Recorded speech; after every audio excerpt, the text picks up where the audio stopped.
So we're going to continue talking about multiplying.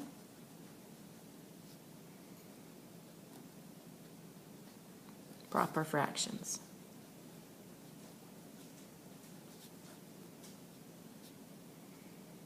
So we're going to do models and we're going to look at equations and see if there's a faster way for us to do this. So you do not need these papers. We're just going to get the problems off of my papers, so you don't need these.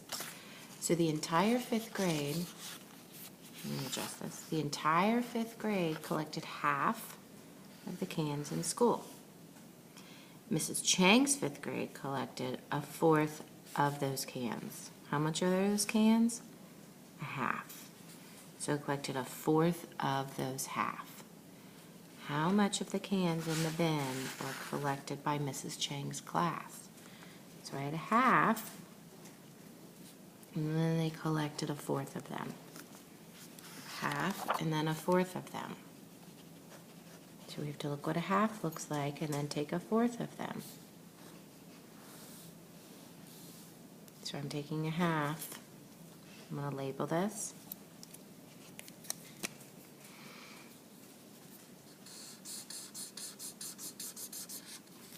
And then I have to take a fourth of them. So I'm going to the other side. Taking a fourth of them. I have to cut my whole thing up into fourths. And I'm taking 1 out of 4 parts. So this shows a fourth. I don't really have this, but if I wanted to show 1, 2, 3, 4 parts, I'm taking 1 of them. So my answer is 1/8. So let's look at how I found my answer without even doing a model. Is there a way to multiply proper fractions in a pretty fast and direct way? 1 times 1 is 1.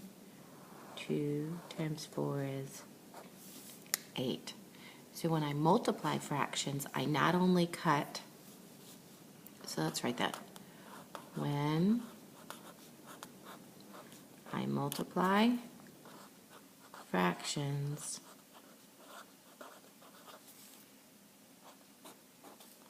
I cut up the numerator and denominator. So that's why I end up multiplying. I cut this into 4 pieces and I cut this into 4 pieces. So I multiply everything.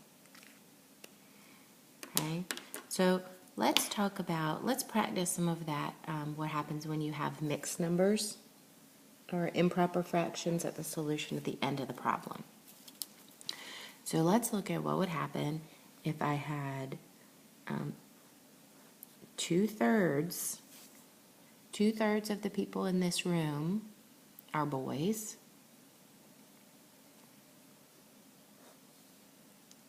And then let's look at if 3/4 of them were wearing jeans. So how many boys are also wearing jeans? Okay, so I might totally be able to predict my answer by following that pattern. But I also know that I could show a model. Step 1, draw a rectangle. Step 2, draw the first fraction.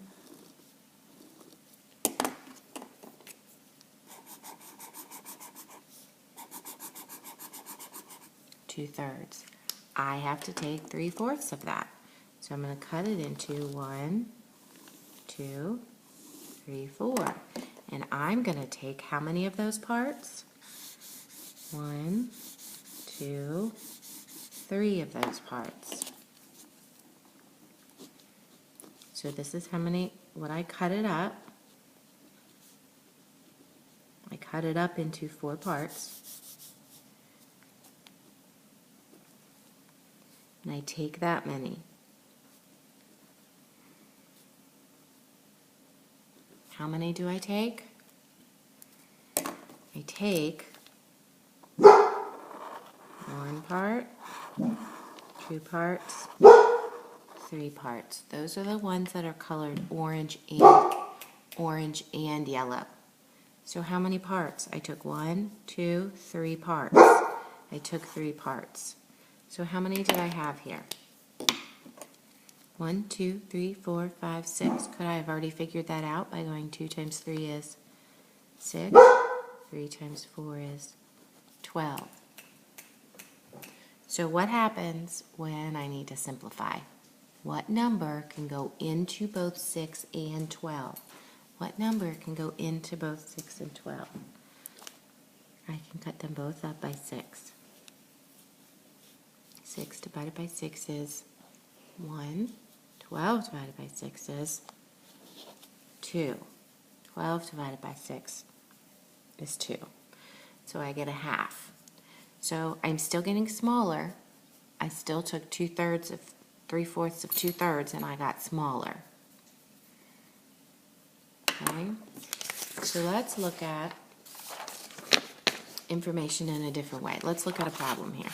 Let's look at a total a situation, figure out how we can figure out what this means. So the result of a canned food tried at this Pond Elementary are displayed by both. So I have to figure out, I'm not going to draw a fraction bar. I have to figure out how much Pond Elementary collected 3/4 of a ton of cans. Okay, cans. So 5th grade collected half, 4th grade collected a 1/6, and 3rd grade collected a 1/3. So what problems do I have to do here? So I have 5th grade, I have 4th grade, and then I have 3rd.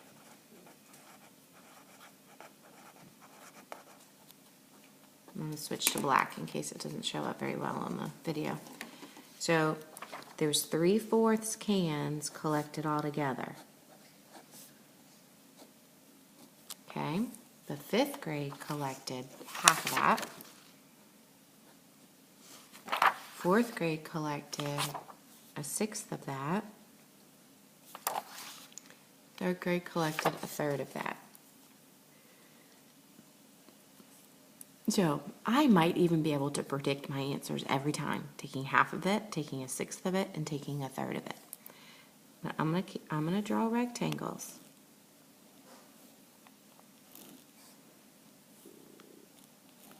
Okay, and I'm gonna split them up every time because this is what what it represents. There was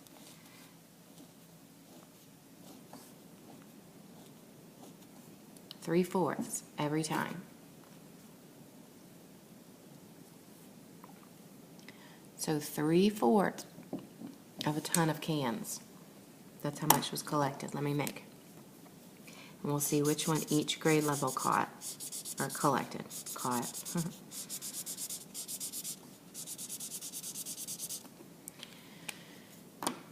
So there's 3/4 of a ton.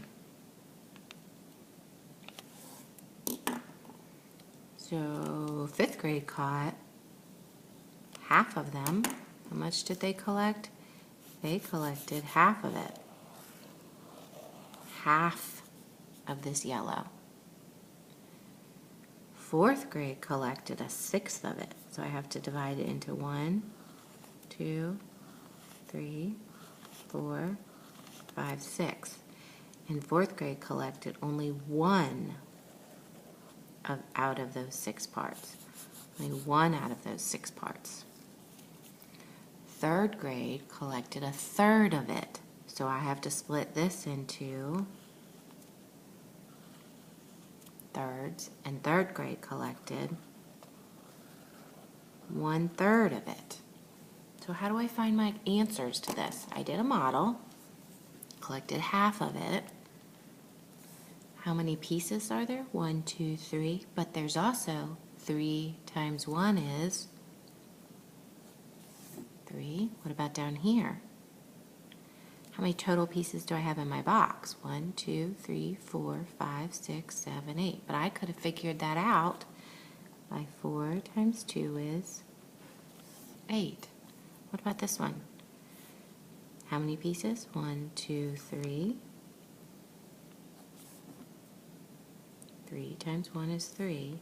4 times 6 is, how many total pieces do I have in my box? 1, 2, 3, 4, 8, 12, 16, 20, 24. Skip counted by 4.